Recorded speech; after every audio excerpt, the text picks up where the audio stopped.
Osama bin Laden, যার দাপটে গোটা বিশ্ব কাঁপত একসময়, যাকে নাগালে পেতে আমেরিকার মতো দেশকেও বেগ পেতে হয়েছে বছরের পর বছর। সেই তিনি নাকি বলিউডের জনপ্রিয় গায়িকার ডাইহার্ড ফ্যান ছিলেন। হ্যাঁ, এটাই সত্য। লাদেনের অ্যাবোটাবাদের বাড়ি থেকে গায়িকার একাধিক গানের রেকর্ড ও প্লেলিস্ট সামনে আসতে চমকে গিয়েছিলেন গায়িকা নিজেই। 2011 সালে সেন্ট্রাল ইন্টেলিজেন্স এজেন্সি যখন আল কায়েদা নামক সন্ত্রাসবাদী সংগঠনের প্রধান ওসামা বিন লাদেনের অ্যাবোটাবাদের নিরাপদ বাড়িতে অভিযান চালায়, তখন তার কম্পিউটার তারা খুঁজে পেয়েছিল।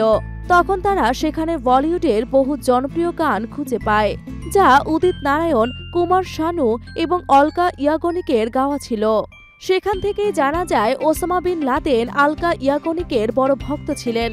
তার কম্পিউটারে আলকার 100টিরও বেশি গানের রেকর্ডিং ছিল।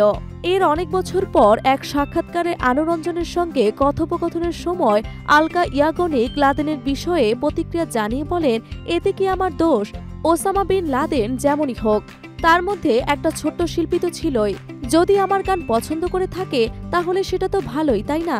লাদেনের কম্পিউটারে পাওয়া গানের তালিকায় ছিল আজনাবি মুঝকো ইতনে বাতা, দিল তেরা আশিক, তো চাঁদ হে পুনম কা সহ একাধিক বলিউড গান, যেখানে অলকা ইয়াগনিকের অসংখ্য গান পাওয়া যায়।